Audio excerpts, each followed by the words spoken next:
rahmataka wansur alaina khazainu rahmatika birahmatika ya arhamar rahimin. Allahumma nawwir qulubana bi nuri hidayatika kama nawartal arda bi nuri syamsika abadan abada. Allahumma anfa'na bima 'allamtana wa 'allimna ma yanfa'una wa zidna ilman bi rahmatika ya arhamar rahimin. Qalu subhanaka la ilma lana illa ma 'allamtana innaka antal alimul hakim.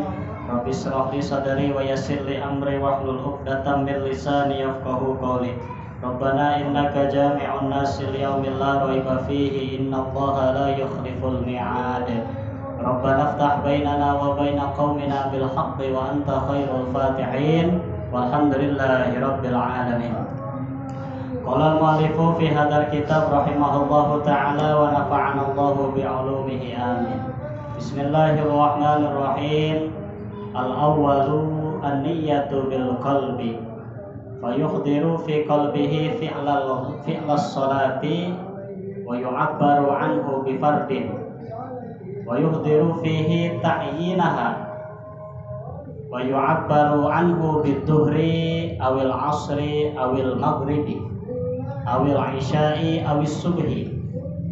Fa idza hadarat hadhihi salasatu fi qalbihi qala Allahu akbar ghairu ghafilin anha wa yazidu istihdara ma'muman in kana jama'atan ila akhirih. Shadaqallahul azim. Para jamaah yang dimuliakan Allah Subhanahu wa taala, kita lanjutkan kajian fikih kita. Pada pertemuan ini kita akan membahas niat daripada ruknun min arkanis shalah di dalam ibadah sholat. Ini meskipun sudah kita pelajari, kan kita manusia sebelum bohong itu mana. Makanya kita pelajari lagi, takut yang udah paham supaya lebih paham, yang belum tahu supaya tahu. Itulah elatnya ketika kitab taklim mengatakan, kata ulama, carilah ilmu yang dipakai pada waktu harita. Apa itu diantaranya? Sholat. Kan sholat kita kan sehari semalam ada 5 waktu. Sedangkan kita harus mencari ilmu mengetahui tentang praktek sholat. Nah inilah kita akan membahas salah satu ruknun min arkanis shalah. Yang pertama yaitu an-niyah. Di mana itu niat letaknya? Al-qalbi, di dalam hati. Niatnya itu di dalam hati. Itu ya. Bahkan di dalam kitab yang lain dijelaskan muqtaronan bi fi'li, dibarengi dengan melakukan pekerjaan apa yang kita kerjakan. Kita niat mau sholat, berarti muqtaronan bi fi'li, kita dibarengi kegiatan, berarti badan kita sudah di atas sajadah, sudah menghadap ke barat mau sholat. Nah itu dinamakan dengan niat. Kita niat mau zakat, kita sudah ada beras untuk berzakat, kita niat untuk berzakat. Jadi muqtaronan bi fi'li. Kalau misalkan sebaliknya itu orang masih niat tapi awakna di warung kopi keneh eta enak, bukan dinamakan niat, itu bercanda. Kira-kira jelas tidak? Jelas ya. Yang pertama niat bil qalbi, di dalam hati. Mana seterusnya? Fayuhdiru fi qalbihi fi'las shalah, menghadirkan di dalam hati kalau kita sedang melakukan ibadah sholat. Menghadirkan seminimal hati kita diniat. Yang pertama tuh gampang, dari mulai beberapa 19 rukun ini semua bisa khusyuk. Pas niat-niat itu bisa khusyuk. Sebab kata ulama itu fayuhdiru bil qalbihi fi'las shalah, hadirkan di dalam hati, lebah niat itu hadirkan di dalam hati kalau kita lagi melakukan sholat, lagi menyembah Allah sholat, gambarkan di dalam hati. Makanya di depan dijelaskan wayu abbaru anhu bi fardin, sebutkan ente sholat apa, fardu apa sunnah? Fardu. Gitu ya, disebutkan kan di niatnya itu tadi usolli fardhal maghribi salah salokaatin. Nah itu ajaran para ulama terdahulu mengajarkan kepada kita. Emang niatnya seperti itu. Usolli fardhal maghribi disebutkan di dalam lisan. Nah setelah lisan beres, niatnya sampai lillahi ta'ala, baru Allah Allah. Nah, istihdar bil qalbi. Nah, itu hadirkan di dalam hati fi'las sholat, bahwa saya sedang melakukan sholat, digambarkan di dalam hati selama takbiratul ihram. Maka di situ di dalam takbiratul ihram boleh bimanzilatit takbir, memanjangkan takbir. Bukan kita bukan kita tidak menuruti apa kata tajwid, tapi di situ bukan ranahnya tajwid, tapi fayuh diru fi qalbihi, untuk menggambarkan, menghadirkan di dalam hati bahwa kita sedang sholat. Allah, silakan. Gitu ya. Wa yu'abbaru anhu bi fardin, tentukan sholat fardu apa sholat sunnah. Wa yuhdiru fihi ta'yinuha. Gitu ya, tentukan juga. Wa yuhaddiru fihi ta'yinuha wa yu'abbaru anhu bituhrin. Kata ulama, tentukan juga sholatnya sholat apa setelah fardu. Sholat duhur tah, sholat asar, sholat maghrib, sholat isya, apa sholat subuh, sebutkan dalam hati, gitu ya. Kalau tadi sholli fardhul maghribi salasa raka'atin mustaqbilal qiblati adaan ma'muman lillahi ta'ala. Allah, istihdar bil qalbi, saya sedang melaksanakan sholat fardu, gitu ya, 3 rakaat menghadap ke kiblat, fardu karena Allah Ta'ala, hu akbar. Nah, itu istihdar bil qalbi namanya, Pak. Jadi insya Allah tidak akan tidak akan keluar daripada ranah niat. Kalau tidak dihadirkan di dalam hati, dikhawatirkan di dalam sholatnya itu kemana-mana nantinya. Gitu ya, di dalam sholatnya kemana-mana, badannya di atas sejadah, pikirannya di mana-mana. Pikiran ada di pasar, ada di warung, lagi ngitung duit, kadang-kadang lagi mikirin janda tetangga sebelah. Gitu ya. Nah, itu endah eta. Makanya itu wa ta'yinuha yu'abbaru anhu bituhrin, tentukan sholat duhur, sholat asar, maghrib, isya apa subuh. Fa idza hadarat hadhihi salasa, apabila sudah hadir semua terkumpul yang tadi disebutkan di dalam hati, fi qalbihi qala, seraya berkata Allah. Itu namanya takbiratul ihram. Nah, ternyata takbiratul ihram itu termasuk rukun, Pak. Rukun. Jadi kalau kita tidak bertakbiratul ihram, lam tasihha sholatuhu, tidak sah sholatnya. Niat aja tapi nggak takbiratul ihram. Mana contohnya? Umpamanya nih ya, ini yang lam tasihha sholatuhu, sholli fardhul maghribi salasa rakaat, Allahu akbar. Gitu, yang nggak ngangkat tangan, nggak takbiratul ihram. Gitu ya. Jadi tidak takbiratul ihram, sedangkan persyaratan takbiratul ihram itu harus mengangkat kedua tangan. Allah. Nah, ini pada ulama pada perebutannya. Ada yang afdol telapak tangan batinihi, yang batinnya itu dihadapkan ke kiblat, ada yang gini. Ada yang jemari selain jempol itu semua menghadap kiblat, ada yang gini. Silakan. Yang penting mau ulah nonggongan baik, ulah kieu Allah. Nah, silat. Gitu ya. Yang penting itu silakan sesuai sanadnya masing-masing. Oh, Ustadz, saya mah kata guru saya seperti ini, silakan. Oh, Ustadz, saya mah kayak gini. Gitu ya. Asal jangan yang tadi tuh ulah nonggongan baik. Gitu ya. Tapi batasannya itu sampai daun telinga nih. Kalau cowok nih kan ada perbedaan tuh antara laki-laki dan perempuan. Kalau laki-laki sunnah ya Pak, kelek supaya ngangkat Pak. Kelek kita ini ya ketiak Allah, yes. Gitu supaya ulah pelit jasa. Allah wah tuh. Input kenal gitu kok kelek. Makanya mandi gitu ya. Nah, jadi jangan terlalu pelit sama anggota tubuh lagi sholat Pak. Gitu ya, Allah, jangan terlalu luar biasa lagi. Gitu, Allah, waktu tetangga sorangan panka gibasku lengan sorangnya. Jadi sedang ausatuha, sedang. Jadi terlalu minim jangan, terlalu ekstrim juga jangan. Gitu ya. Jadi tadi takbiratul ihram, istihdar makmuman in kana jamaatan. Nah, menghadirkan di dalam hati sesudah niat. Bahkan niat juga di situ makmuman, jadi makmum apa imam. Nah, bahkan kalau kita mengkaji tentang makmum dan imam, ini Pak Ustadz Sugiarto ini banyak surahannya. Salah satunya itu kewajiban makmum membaca makmum itu wajib diniatkan makmum kalau kita sedang berjamaah, wajib. Berbeda dengan imam. Kalau imam tidak wajib diniatkan menjadi imam. Jadi meskipun sudah di depan tidak diniatkan imam, tidak apa-apa, sah sholatnya. Berbeda dengan kalau misalkan sholat Jumat dan sholat i'adah syar'i. Sholat Jumat wajib, si imam itu usolli fardhul jum'ati rak'atain mustaqbil qiblati imaman, wajib dibaca imaman. Gitu ya, jangan tidak dibaca imaman. Kalau tidak diniatkan imaman tidak sah Jumatannya. Nah, yang kedua, i'adah syar'i. Apa itu i'adah syar'i?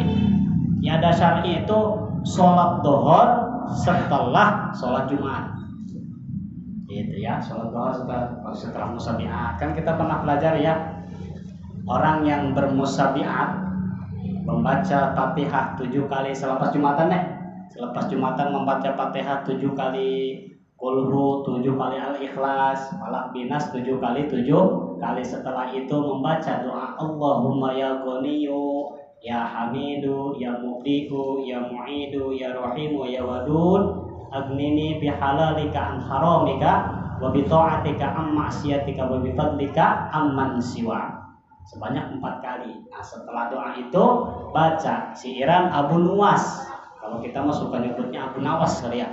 Ilahi lastulil firdausi ahla wala aqwa ala naril jahimi fahabli taubatan waghfir dhunubi fa innaka ghafirun bil azimi, sebanyak 5 kali.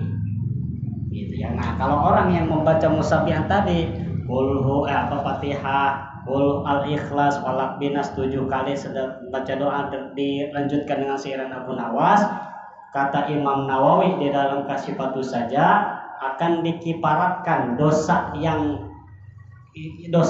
yang Jumat ini ke Jumat depan, dikiparatkan dosa-dosanya, Pak. Bapak sering melakukan musabihat, Pak? Jarang doang yo. Kayaknya udah Pak kata Imam Al-Fatihah. Udah sebalik. Waduh.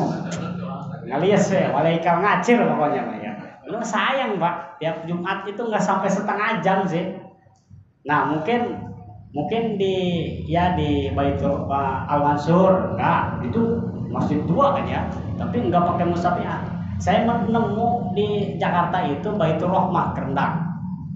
Baitur Rahmah tuh, sebab memang penghuni itu rata-rata di Banten gitu, Pak. Makanya nggak musabihat. Walau alam di sini ada al-mutakim pakai itu. Enggak ya? Nah udah, kalau nggak diajak sama imam kita aja sendiri. Imam Fatihah kita. Nah, Imam Fatihah sekali, kita mah 7 kali. Gitu ya, 7 kali dilanjutin Al-Ikhlas. Supaya apa? Dapat ganjaran tadi tuh. Lumayan kan? Gitu ya, lumayan tuh 7 hari kan, dari Jumat ini ke Jumat depan. Gitu ya. Nah, dapat kiparat. Nah, itu kembali makmuman. Nah, ternyata niatan makmum itu wajib. Beda dengan imam. Kalau imam mah tidak wajib. Tetap sah sholatnya. Berbeda dengan tadi kalau Jumat dan i'adah syar'i. Kira-kira jelas tidak? Jelas ya. Ya inilah. Jadi makmum itu kalau berjamaah karena jamaatan. Sebab fadilah salah satunya Rasulullah Shallallahu Alaihi Wasallam menyebutkan salah satu ganjaran orang yang datang ke tempat taklim dan orang yang rajin datang ke tempat berjamaah untuk berjamaah sholat itu akan diberi salah satunya, yaitu ayyanju birrizqil halal, akan ditunjukkan oleh Allah rizki yang halal baginya. Dan ditunjukkan rezeki yang halal tuh kalau orang yang rajin ke tempat taklim, kalau orang yang rajin berjamaah. Jadi dengan kata lain, berarti Allah sanggup memberikan rezeki yang lain halal kepada seseorang yang dia kehendaki. Ditunjukkan. Jadi jangan merasa kita diri paling diberi rezeki yang banyak. Awas. Belum tentu itu rezeki banyak ditentukan halal oleh Allah. Enggak. Gitu ya. Terkadang kita bekerja terus teringat banting tulang. Gitu ya. Nah, dituduhkan oleh Allah. Nah, ini milik rezeki kamu nih, seperti ini nih. Nah, itu rezeki yang dituduhkan oleh Allah bagi orang yang datang ke tempat taklim, bagi orang yang gemar berjamaah, dituduhkan oleh Allah nih, milik kamu yang ini nih, yang halal. Gitu ya. Berbeda dengan sebaliknya, berarti kalau misalkan itu orang jarang berjamaah, terhitung mengajari berjamaahnya ke tempat taklim atau apa lagi, canggol aja, aduh, pusing, ada yang ngomongan kayak pusing, ini haram itu haram, gitu banyak. Nah itu konsekuensinya, jadi dari Allah itu akan diberikan rezeki yang bukan yang halal, berarti yang halal haram, gitu ya, yang haram. Jadi jalan-jalannya itu diberikan oleh Allah. Nih lu mah rezekinya yang ini aja nih yang haram. Naudzubillah summa naudzubillah. Gitu ya. Jadi kembali lagi nomor pertama niat, gitu ya. Jadi makmum in kana jama'atan kalau berjamaah. Wasani takbiratul ihrami wa hiya Allahu akbar. Nah, ini pernah kita bahas. Takbiratul ihram itu selain gerakan tadi. Di bawah telinga itu jempol kita Allah. Nah, itu takbiratul ihram ya, Allahu akbar. Itu kalimah itu musti wahia Allahu akbar. Tidak boleh idopat sifatil mausuf kalau kata santrinya. Apa idopat sifatil mausuf? Mendahulukan khobar, mendahulukan khobar, mengakhirkan mubtada. Seperti apa? Akbarullah. Boleh.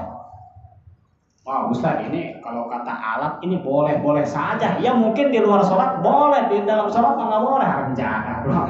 Awas deh saya kamu.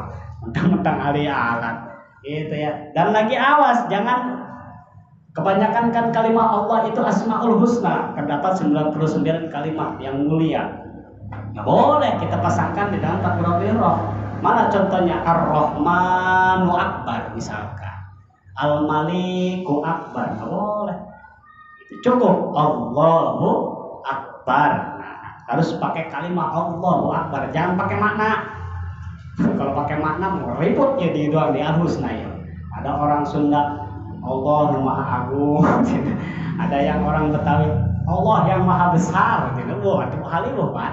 Jadi harus satu kalimat Allahu Akbar. Nah, itu harus satu kalimat. Allah. Kalau itu sedang bukan dalam koridor tajwid tadi bimanzilati takbir. Karena apa? Menggambarkan suatu gambaran sholat kita, sedang sholat apa kita, berapa bilangan rokaatnya, jadi imam apa jadi makmum, baru sudah beres ketiganya itu digambarkan, selesai Allahu Akbar, sidak. Namanya sidakapnya, kalau bahasa Jermannya sidakap Pak, gitu ya. Bahkan di dalam kasifatus saja dijelaskan mailan ala yasarihi, condongkan sedikit ke belah kiri, Allahu Akbar, di bawah dada, di atas bujal, gitu ya. Itu posisi yang afdol, posisi yang baik, gitu ya. Berarti selain daripada itu kurang keutamaannya, bukan nggak sah sholatnya. Kan kadang-kadang kita ada lihat ya Allahu Akbar, tidak ada kan cetak. Bukan hilang atau bukan tidak sah sholatnya, sah sholatnya, cuma hilang keutamaan. Ada lagi yang di bawah pusar, bawah bujal ya Allahu Akbar, dia cetak, gitu ya. Nah, ada juga kayak gitu. Mana yang utama tadi, ngambil yang tengah, yang di bawah dada, di atas bujal, Allahu Akbar, mailan ala yasarihi, condongkan ke sebelah kiri. Sebab di dalam kiri kita itu ada yang dinamakan dengan kalb, mudgo, gitu ya. Ada segumpal darah, yang mana segumpal darah itu jikalau itu gumpalan darah baik, maka soluhat jasadu kullu, maka semua kelakuannya akan baik. Namanya hati, di dalam hati. Gitu ya. Ini nih. Jadi yang kedua tadi takbiratul ihram, Allahu Akbar, selayak disedekapkan tangan kita. Wasalisu qiraatul Fatihati fil qiyam. In qadar. Nomor ketiga yaitu membaca suratul Fatihah. Oh, berarti ada yang kelewat al-iftitah. Berarti iftitah itu Pak, doa iftitah itu sunnah.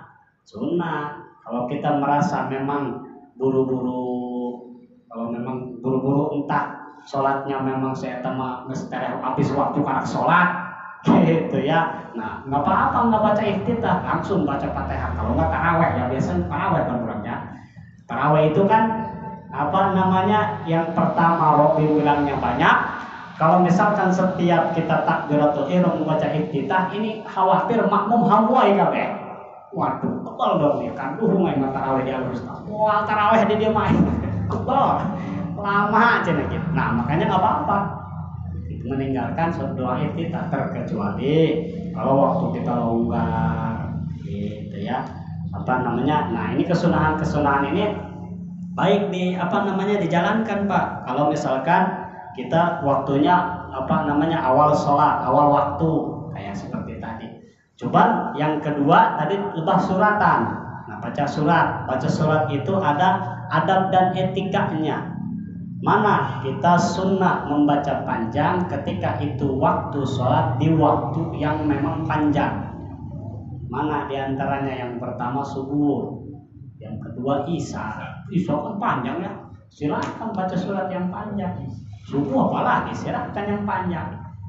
Itu kalau yang dohor, asar, apalagi maghrib sempit ya, yang panjang-panjang. Imam maghrib baca surat Yasin, atau keburu isya. Bismillahirrahmanirrahim, Yasin. Cepat opik dia ke lain cina. Baca Yasin Imam maghrib.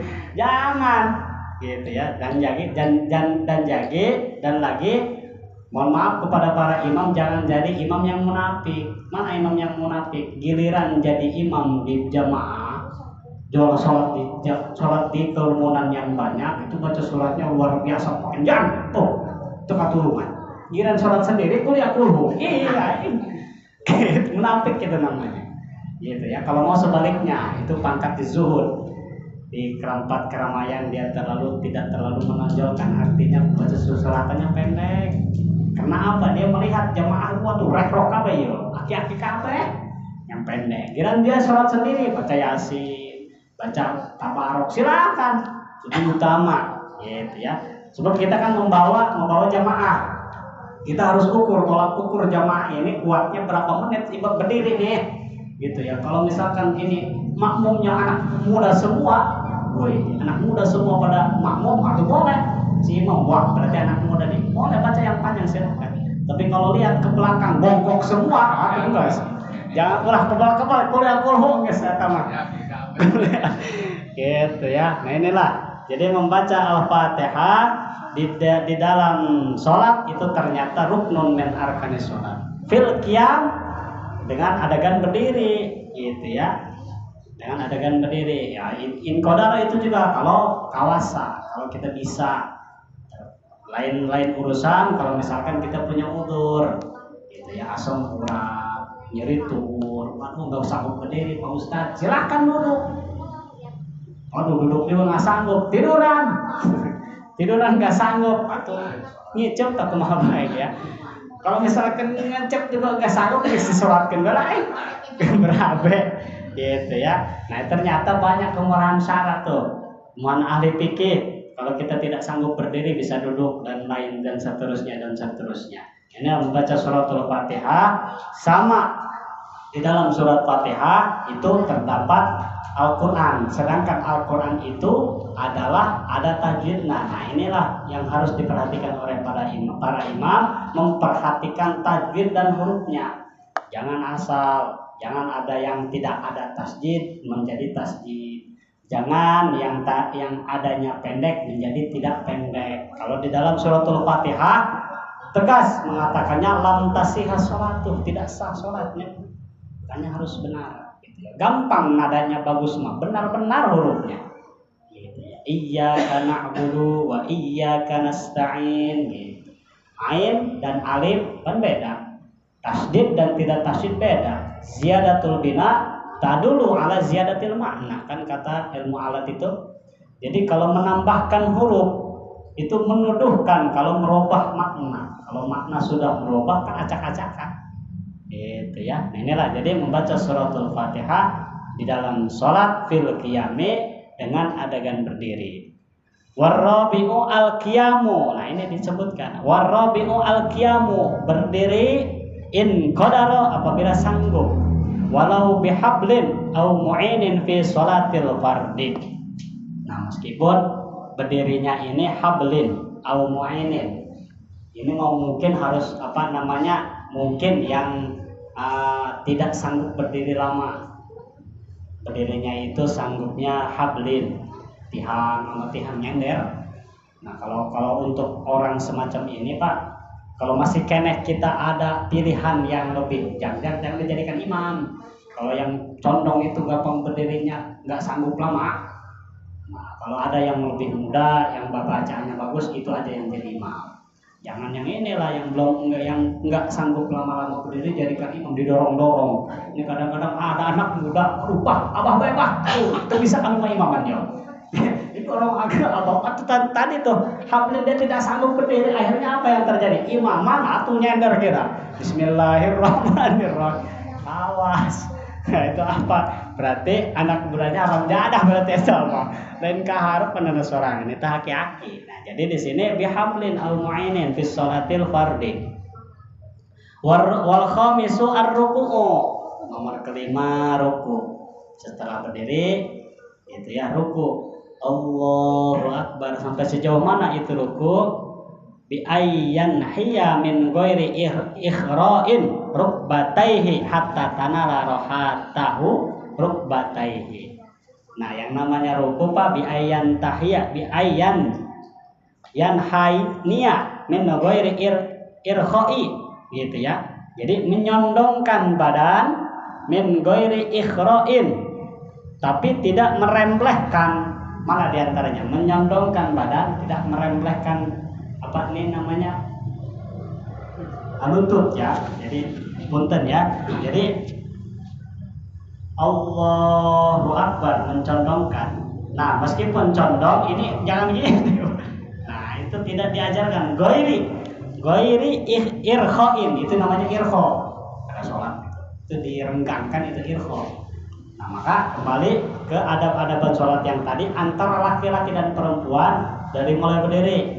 Kalau tadi takbiratul ihram, laki-laki harus agak direnggangkan. Allah, kalau perempuan sunnah rapat. Jangan sebaliknya, laki-laki yang ini, perempuan yang gini.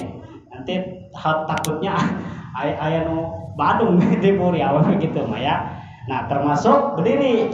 Kalau berdiri itu laki-laki di kodri 1 jengkal, kadar 1 jengkal Pak.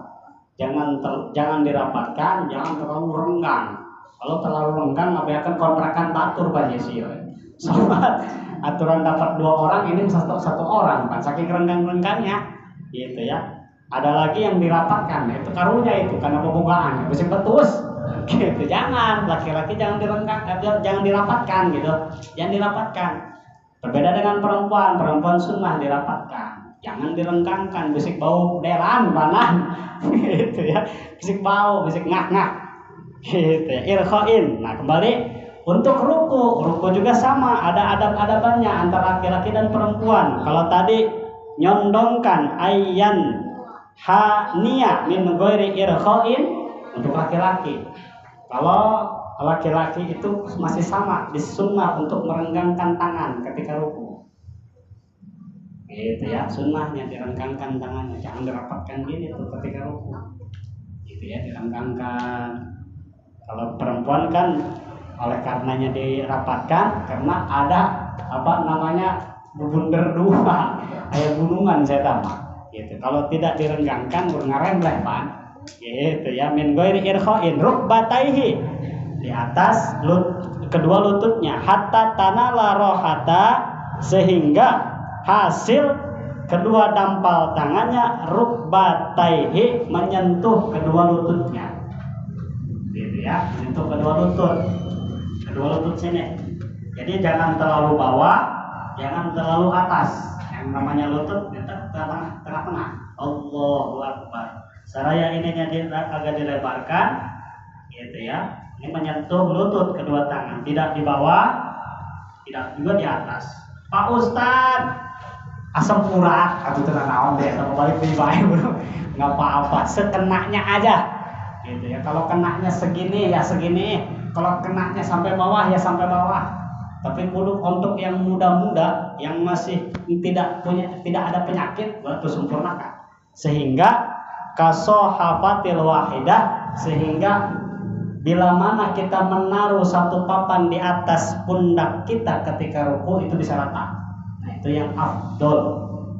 Gitu ya. Allahu Akbar ketika ruku, taruhkan papan satu di atas kita itu bisa rata. Nah, itu afdolnya ruku. Gitu ya. Saya tadi sunnah membaca subhana rabbiyal azimi wa bihamdihi. Nah, kembali juga ke dalam takrif yang tadi. Kalau lagi berjamaah 3 kali maksimal. Kalau sendiri silahkan 7 kali, 11 kali silahkan. Jangan sebaliknya juga.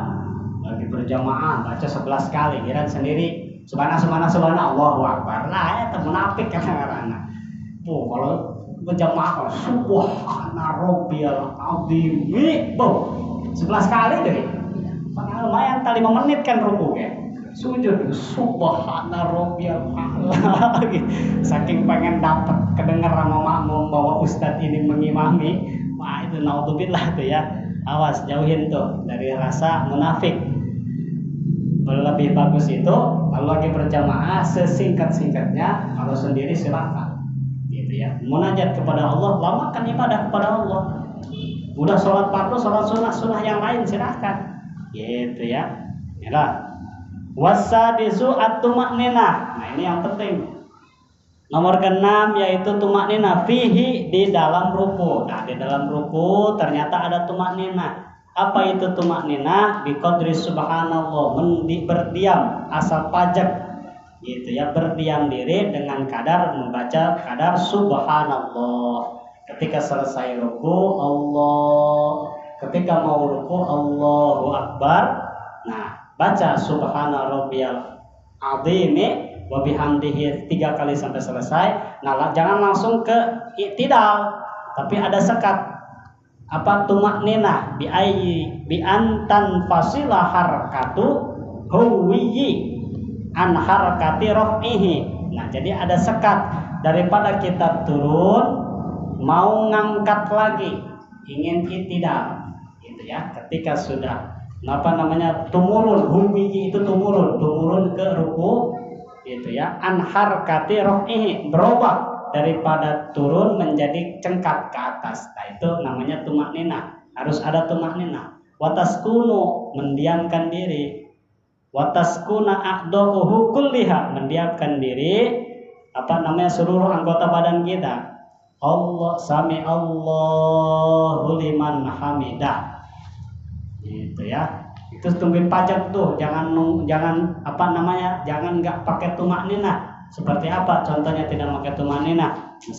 Misalkan sesudah ruku subhana rabbiyal azim wa bihamdihi subhana sami Allahu liman hamidah Allah. Apa kita mau nama?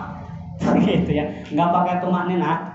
Itu tidak ada sekat antara napas subhanallah teh.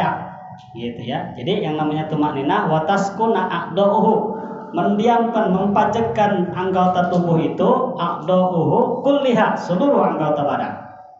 Wasabihu al-i'tidalu bi ayyan tasiba qa'iman. Nah, sesudah itu membaca i'tidal, sami Allahu liman hamidah. Al-i'tidalu bi ayyan tasiba qa'iman. Sebagaimana i'tidal dilakukannya itu sesudah pajak diri kita untuk berdiri. Dari ruku sami Allahu liman hamidah. Nah, itu i'tidal namanya. Nah, ini ada perebutan ulama dalam i'tidal. Ada ulama ahli fikih mengatakan sami Allahu liman hamidah, remblekkan di bawah Ada lagi ahli hadis mengatakan sami Allahu liman hamidah, disidakapkan lagi, silakan. Mau yang diremblehkan, mau yang disidakapkan, silakan. Bagaimana sanadnya masing-masing. Ustadz, saya mau berguru sama Kiai Ano, katanya harus diremblehkan ke bawah, silakan. Ada kata guru saya harus disidakapkan, silakan. Cuma memang kata hadis yang mengatakan oleh karenanya disidakapkan lagi, khawatir tangan kita itu nggak bisa diam. Kalau ada yang tangan-tangan yang ketika itidal sami Allahu liman hamidah ulin begituan, nah, gitu ya. Itu mending disidakapkan lagi. Tapi kalau udah diremblehkan juga, saya mah tetap kuat, nggak gerak-gerak, silakan. Jadi ngambil yang manapun silahkan, itulah kemurahan fikih. Yang penting Allah dikabulkan baik. Sami Allahu liman hamidah, kabulkan setan. Ya, jangan al-i'tidalu bi ayyan tasiba qaiman. As-saminu at-tuma'ninatu kama dzakarna fir ruku. Sebagaimana ada tuma'ninah di dalam i'tidal, sebagaimana dzakarna fir ruku disebutkan di dalam ruku. Nah, jadi semua yang terselang antara rukun daripada rukun-rukun sholat itu ada tumakninah, dan ternyata tumakninah itu Pak rukun. Ternyata orang yang sholatnya doang pipitung atau harus dipertanyakan gitu. Allah. Di Jawa itu kan ada ya yang kemarin baca itu. Allah itu. Di mana ya gunanya itu yang mereka? Gitu ya. Atau itu mah jangankan bi qadri subhanallah. Itu makanya Allah udah tahiyat terakhir. Capek baca itu, capek sorangan Pak. Gitu ya. Tidak ada kadar subhanallah. Nah, makanya di sini ternyata disebutkan at-tumakninatu, di setiap rukun di dalam sholat itu terselang kalimat tumakninah. Gitu ya. Artinya apa? Pajak, mengantengkan diri. Gitu ya. At-tasi'u as-sujudul awal. Nomor ke-9 rukun daripada rukun-rukun sholat yaitu sujud al-awwalu kang awal, sujud yang awal.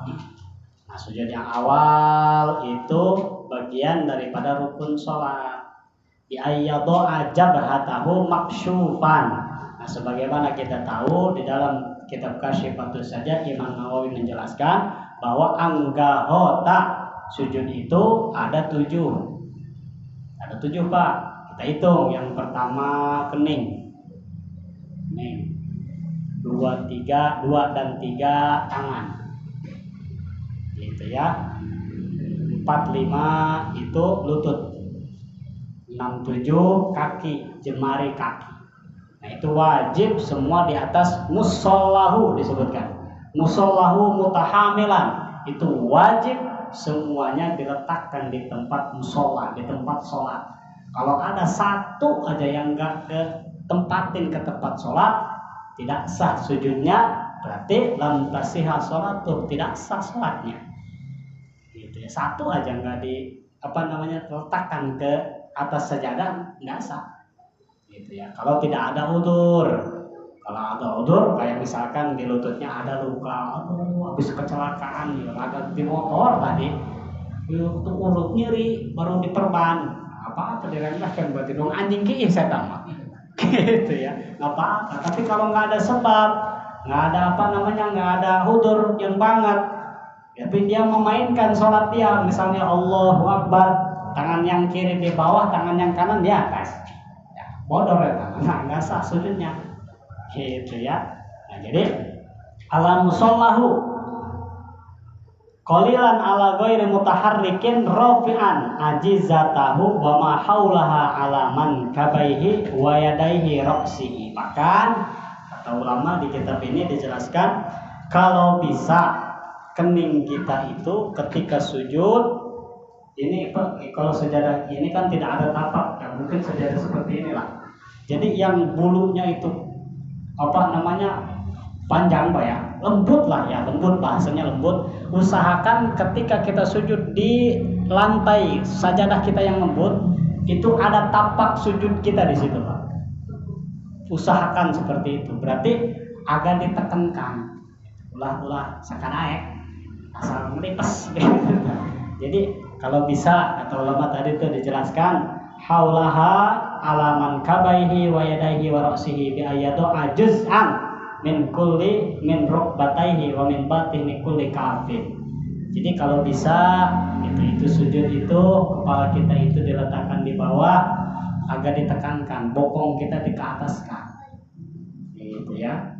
Nah, itulah. Jadi seluruh anggota sujud tadi harus di atas tempat sholat, harus ketempel ke atas tanah, gitu ya. Mana diantara nawaiya doa prakteknya bi ayyadoa juz'an min kullin min rukbataihi. Nah, yang pertama ketika tidak mau turun sujud, yang pertama kita letakkan rukbataihi, lutut dulu. Allah, lutut dulu berarti Pak. Allah. Terus apa? Wa min batini kulli kafin, tangan. Allah, lutut dua, tangan dua. Setelah itu wa min batini asabi, gitu ya. Kulli rijlin. Kemudian kaki yang di sini disebutkan asabi. Asabi itu Pak jari jemari. Kalau kita kan tadi berdiri, ruku dulu kan itu masih dampal kaki ya. Nah, tapi yang terakhir anggota yang harus kita letakkan di atas sujud itu asabi kulli rijlin, gitu ya. Asabi kulli rijlin, seluruh jari jemari kaki kita letakkan. Berarti harus dihadapkan ke barat. Harus dihadapkan ke barat. Gitu ya, ketika sujud. Yang terakhir ini nih, kening. Nah, makanya kening ini harus jangan sampai ada yang menghalangi, gitu ya, baik itu rambut atau yang lainnya. Sebelum sholat periksa bagian sejadah yang mau kita pakai sholat, takut ada tai bele-bele, kalau bahasa Lebaknya itu ngomongnya, gitu ya, takut ada yang kotor-kotor. Sebab kalau ada yang kotor kita tidak menggunakan ilmu itu bisa fatal, bisa rusak sholatnya. Mana diantaranya? Ketika kita tahu di sini ada kotor, kita sujud, kita angkat dari sujud kita ada sisa-sisa kotoran, apapun itu, kerikil apa. Kalau kita usap, gitu ya, itu batal sujudnya. Terus harus gimana? Sejatuh-jatuhnya aja, sama seperti kalau makruh sholat, makruh di dalam sholat. Kalau misalkan kita habis makan kebetulan gigi kita itu ompongnya nggak ketulungan, yang bolong itu bau banyak sehingga ini cuhil, kami tekanan keburu, akhirnya dia sholat lah. Nah, pas lagi sholat kunyum ada sisa makanan. Nah, itu gimana tuh? Nah, kalau kita telan batal, dikeluarkan langsung makruh ya. Berarti harus di mana? Sekenanya. Nah, kita korek sedikit ke bibir kita. Sejatuh-jatuhnya udah di bibir mah. Udah diopenan deh. Terus di bibir diopenan, dikajerupun dikeluarkan, dikajerupun enggak boleh. Gitu ya. Kalau ditelan itu batal. Aduh, Pak Ustaz, saremehnya sama. Saremeh batal, apalagi sapiring banan. Kerdar sapiringnya kemana gitu ya, kenyang gitu mah. Nah, inilah jadi yang sujud dari nomor 9, sujud awal di ayyadho ajabhatahu, meletakkan kening kita maksyufan, artinya menurunkan ala musallahu, di tempat sholat, mutahamilan, secara lembut, jangan kasar, mentang-mentang sholat ditakut pemajikan kersarut, sholat batak ditakan ke sejadah, kesel sendiri, gitu ya, itu nggak boleh, gitu dimakruhkan, mutahamilan secara lembut, alaiha qalilan, secara sedikit, ala ghairi mutaharrikin, tapi ingat, ala ghairi mutaharrikin, tidak ada gerakan untuk rafi'an. Maksudnya di sini rafi'an ini Pak, kalau kita mau sujudnya itu banyak gaya. Itu sujud bukan tidak semestinya sujud langsung ke bawah, tapi dia banyak gaya, gerak-gerak. Nah, itu apa namanya tadi goiri, emang tidak disebutkan pembatalan sholat, tapi kata ulama ala goiri mutaharrikin, jauhkan daripada gerakan-gerakan, mau turun banyak gerak setan gitu ya. Nah itu sekarang dong sih yang mau sujud gerak-gerak dulu, entah ngintip ke depan ke belakang. Nah, inilah para jamaah kaum muslimin rahimakumullah, mungkin apa namanya kita lanjutkan untuk pembahasan fikih kita minggu depan. Mudah-mudahan kita diberikan ilmu yang bermanfaat, diberikan umur yang panjang, mudah-mudahan kita selamat di dunia, selamat di akhirat. Barakatuhum bil kitab al